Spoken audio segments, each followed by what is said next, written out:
भूकंप पर निबंध। आइए देखते हैं।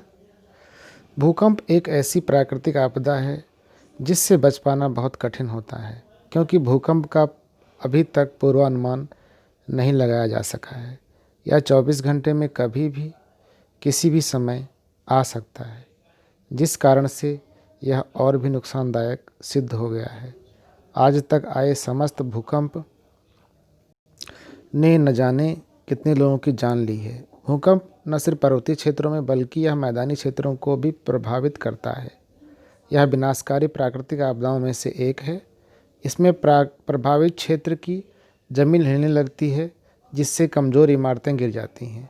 इससे शहर के शहर और गांव के गांव मलबे में बदल जाते हैं। इसमें दबकर मनुष्य, पशुओं आदि की मौत हो जाती है। घनी आबादी वाले भूकंप आने से बड़ी मात्रा में जान व माल का नुकसान होता है। रेलवे, पुल, सड़क आदि को भी नुकसान पहुंचता है। पृथ्वी के आंतरिक भाग में प्राकृतिक कारकों से हलचल उत्पन्न होती है, जिससे अपार ऊर्जा निकलती है। यह ऊर्जा जब धरती से बाहर आने का प्रयास करती है तो धरती हिलने लगती है। पृथ्वी के अंदर जिस स्थान से यह ऊर्जा उत्पन्न होती है वह स्थान भूकंप केंद्र कहलाता है। भूकंप केंद्र के ठीक ऊपर धरातल पर भूकंप का अधिकेंद्र होता है, जिसके आसपास के क्षेत्रों में अधिक हानि होती है।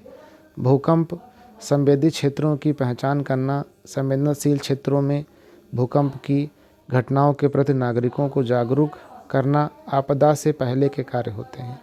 इसके अतिरिक्त उच्च भूमि समित क्षेत्रों को मानव निवास से बचाना, वह बड़े बांधों के निर्माण पर रोक लगाना तथा भवनों के निर्माण में भूकंप रोधी डिजाइन का प्रयोग करना, ऊंची इमारतों के निर्माण को रोकना, भवन निर्माण में उच्च गुणवत्ता वाली निर्माण सामग्री का प्रयोग करना, भूकंप आने की स्थिति का सामना करने हेतु नागरिकों को प्रशिक्षित करना आदि भूकंप से पहले की तैयारियां हैं।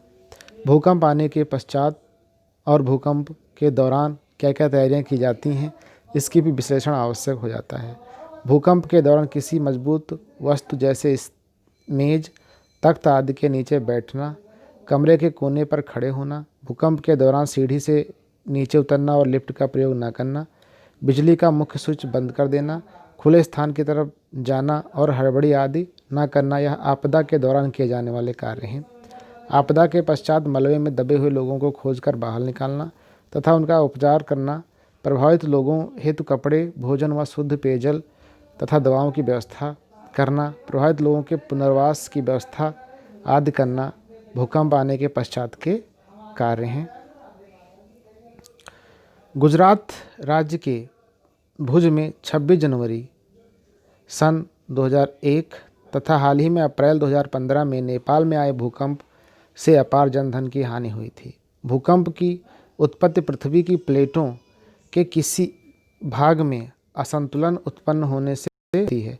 पृथ्वी की प्लेटों में असंतुलन तथा असंतुलन वाली अवस्था कई कारणों से उत्पन्न होती है।